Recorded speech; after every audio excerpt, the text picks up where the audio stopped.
Bonjour, c'est Cryptoly, j'espère que vous allez bien. Aujourd'hui, on va parler de Cardano et notamment sa crypto-monnaie ADA. Comme d'habitude, ces updates, on va la découper en deux parties. Une partie fondamentale, on va revenir sur ce qu'est Cardano et notamment les nouvelles de Cardano. Et ensuite, on va attaquer la partie technique avec l'analyse des prix pour déterminer un petit peu où on en est, dans quelle zone nous sommes et surtout quels sont les prochains paliers qu'on pourrait avoir. Avant de commencer, comme d'habitude, si vous voulez soutenir la chaîne, c'est simple, likez et partagez, ça aide beaucoup au référencement, et abonnez-vous si c'est pas déjà fait, on commence tout de suite.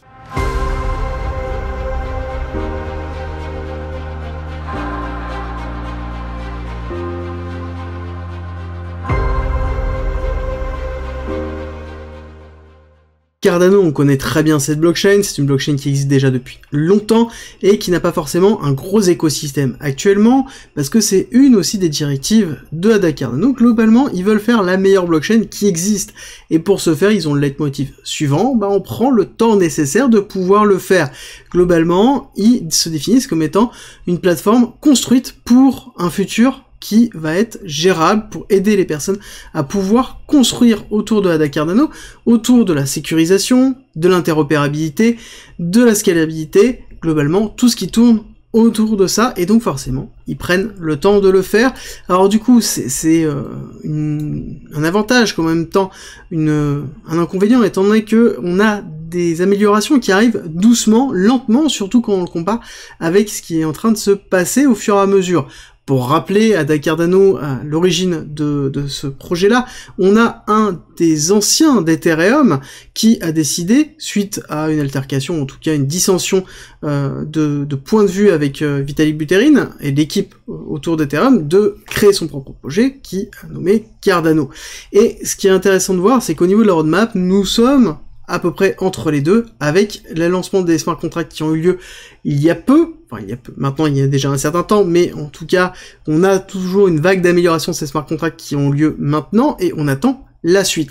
Globalement, ADA Cardano, il faut prendre le temps. C'est le principe, c'est quelque chose sur lequel il se donne le temps et il faut prendre le temps. C'est le concept même. Si c'est quelque chose qui ne vous convient pas, à ce moment-là, ADA Cardano ne vous conviendra pas, c'est sûr et certain. C'est vraiment important de le comprendre, parce qu'il suffit de regarder notamment la dernière grosse mise à jour qui a eu lieu, et qui était en plus un hard fork, donc ça veut dire le fait de devoir créer une nouvelle blockchain à part et la raccorder sur une continuité, donc ce n'est pas une mise à jour simple, c'est une mise à jour qui est lourde de conséquences, donc qui a été la mise à jour Vacil, qui a eu lieu notamment, non pas en juillet, mais qui a eu lieu principalement en septembre, et qui a mis quand même beaucoup de temps, sur lequel on a eu quand même des grosses problématiques, pour des améliorations, qui sont des améliorations liées aux fondamentaux de la blockchain, donc c'est-à-dire une augmentation des fonctionnalités, notamment sur la partie scripting, un petit peu des performances, un petit peu de la scalabilité, et un petit peu de l'interopérabilité. Globalement, c'est une mise à jour qui était obligatoire pour pouvoir assurer la suite du développement. Et quand on voit une mise à jour comme ça et la difficulté que ça a pu avoir, certains considèrent qu'en effet c'est gênant. Après, encore une fois, c'est une question de choix, c'est une question de considérer est-ce que le projet en lui-même a raison de prendre autant de temps pour se construire. L'autre prérogative, c'est comparer ADA Cardano à d'autres blockchains qui sont un peu dans la même vague dans la notion d'interopérabilité, et avec comparer l'écosystème des deux. Quand on va dans l'écosystème d'ADA Cardano, c'est un petit peu le gros problème, c'est qu'on a un écosystème qui est quand même assez léger, avec assez peu d'applications. On a beaucoup de développeurs, par contre, on parle vraiment d'un certain nombre de développeurs qui poussent énormément de commits sur GitHub, donc là on a en effet ADA Cardano qui développe énormément, et pourtant à côté on a quand même un écosystème qui est, on va pas se le cacher quand même, très vide. Certes, il y a quand même un certain nombre de projets qui sont en cours de développement, mais ça reste quand même assez faible par rapport à ce qu'on peut voir autour des différentes blockchains fonctionnelles. Et quel va être l'apport d'ADA Cardano par rapport aux blockchains qui sont déjà développées, avec un écosystème déjà fort et une communauté déjà forte. ADA Cardano a une grosse communauté, mais c'est majoritairement une communauté d'investisseurs, il y a une communauté de développeurs, mais il n'y a pas forcément une grosse communauté d'utilisateurs. Ce qui est normal, étant donné qu'on n'a pas d'écosystème lié à ça. Quand on compare ça par rapport à la totalité du market cap du ADA, on se dit qu'en effet, peut-être il y a une survalorisation du ADA Cardano, en tout cas en l'état par rapport aux autres blockchains. Et c'est aussi une des difficultés qu'a eu Ada Cardano et qu'a Ada Cardano, et c'est pour ça qu'il faut avoir toutes ces notions-là pour se dire, ok, est-ce que ça m'intéresse ou pas d'investir sur Ada Cardano parce qu'on est sur un niveau de prix qui est intéressant, et est-ce que j'ai confiance au projet sur ce qui va arriver et ce qui va se mettre en place. Pour vous donner un petit peu les nouvelles, on a eu le Cardano Summit 2022 qui a été donné, on voit que les thèmes qui tournent autour, c'est réellement autour de la notion de stacking.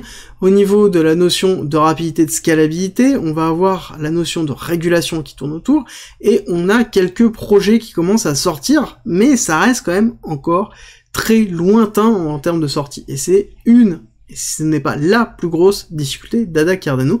Vous, dites-moi ce que vous en pensez en commentaire. Est-ce que pour vous, vous considérez que c'est une force, une difficulté?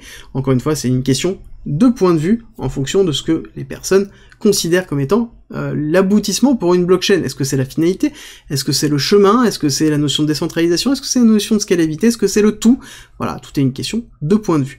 On va terminer sur la partie fondamentale, et on va attaquer la partie technique qui est symptomatique d'un projet qui dure depuis longtemps avec une grosse période d'accumulation très longue, qui date sur lequel on a eu l'accélération très forte en 2021 avec l'avènement de la DeFi, je répète pas, mais pour simplifier vraiment, globalement on a eu l'explosion d'Ethereum avec la DeFi sur Ethereum, saturation d'Ethereum, on a cherché plein d'autres projets sur lesquels on pouvait construire, et donc tous les tokens des blockchains d'infrastructure se sont ultra valorisé sur ces périodes-là, avec une énorme accélération, notamment on a eu une consolidation ici, accélération très forte, ici nouvelle période de consolidation, ATH structurel qui s'est effectué sur la période de mai 2021, cassure baissière, réaccélération avec un ST qui nous a fait un très bel ATH en août 2021, et depuis on n'a pas eu de nouvelles performances, on n'a pas eu de deuxième bull run, de deuxième période en 2021 très forte sur septembre-novembre, on l'a eu en amont avec justement vraiment août, et depuis, voilà, c'est compliqué. C'est compliqué. Pourquoi je dis que c'est une période, une zone qui est intéressante sur le long terme? Parce que quand on regarde le retracement générique, nous sommes dans une période de rechargement sur du long terme pour cet actif. D'accord? On est en train de retravailler, notamment l'order block, qui se trouve ici, qui a donné justement l'accélération haussière. Donc dans lequel c'est une zone de support fort, et surtout c'est une zone dans laquelle on a pas mal d'ordres qui sont structurels. Nous sommes aussi au niveau de l'objectif 1.1 d'une extension de Fibonacci par rapport aux impulsions baissières, et quand on regarde un petit peu ce qui est en train de se faire, je rappelle que c'est un graphique en weekly, qui est en train de se faire actuellement, on voit que on a toujours, par contre, cette tendance baissière, d'accord? On n'a pas de soulèvement comme on peut le retrouver sur BTC, par exemple, ou BTC, ou sur d'autres actifs sur lesquels on a une phase haussière, avec notamment la chute de FTX qui a été faite, et un soulèvement léger sur lequel on a une accélération. Ce n'est pas le cas, on a une phase claire qui est en train de se faire, alors soit qui est liée à une capitulation toujours constante, soit à une dilution, sauf que la dilution en elle-même, malheureusement, je pense que ça ne vient pas de là, c'est plus une notion de capitulation générale par rapport au marché en général, et forcément à des actifs dans lesquels on n'a pas forcément beaucoup de nouvelles, de nouveaux produits qui sortent. Quand on compare par exemple Polygon, Matic, sur lequel on a énormément de nouvelles continues, enfin c'est vraiment non-stop, donc forcément on a une grosse actualité, et donc à côté on a toujours un soutien réel qui se fait au niveau de la blockchain, où on se dit qu'en effet ça bouge et qu'on veut aller. Ce qui n'est pas forcément le cas d'Ada Cardano, malgré le fait qu'on ait beaucoup de communication autour, mais ça va être toujours les mêmes types de communication, ça va être le fait que c'est celle qui a le plus de développement dessus, sur lequel il y a plus de développeurs qui travaillent dessus, sur lequel on a des nouveaux wallets qui sont créés, sur lequel on a des whales qui accumulent sans forcément avoir énormément de preuves dessus. Oui, il y a des graphiques sur lesquels il y a de l'achat systémique qui se font, mais ça ne veut pas dire qu'on est dans une accumulation, d'accord? Il faut bien faire attention à ça. Donc on est sur quelque chose où on a plus une forme rhétorique de communication, et notamment le directeur de Ada Cardano, celui qui est à la tête, Charles Hoskinson, est vraiment très présent sur Twitter, et a vraiment une grosse cohorte sur Twitter, et va systématiquement être présent sur les réseaux sociaux en donnant à lui-même en fait une forme de nouvelles, d'accord? C'est pas forcément des nouvelles sur Ada Cardano, mais ça va être plus autour de la personne qui est référencée. Donc il faut faire très attention à ça.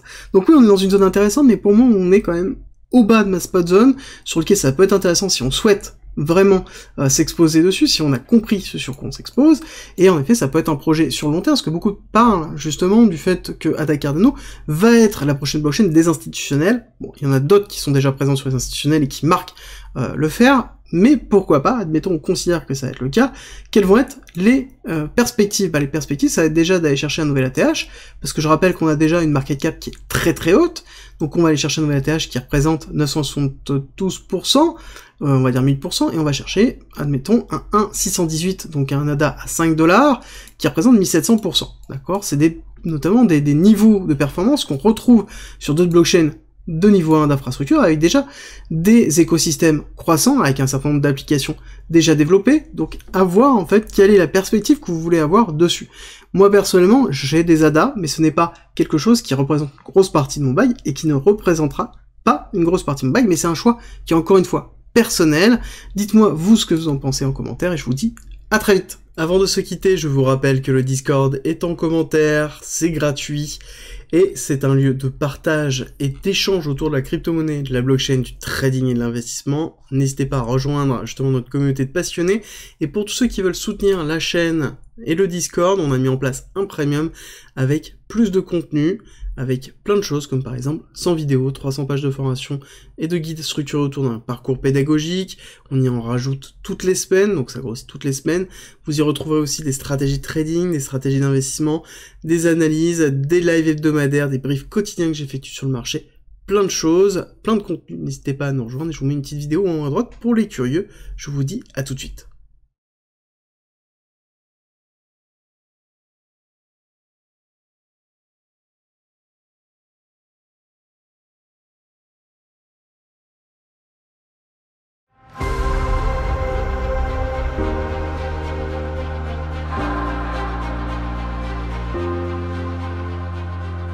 Si tu aimes mon contenu, n'hésite pas, partage, like, ça m'aide énormément, et rejoins-nous sur Discord.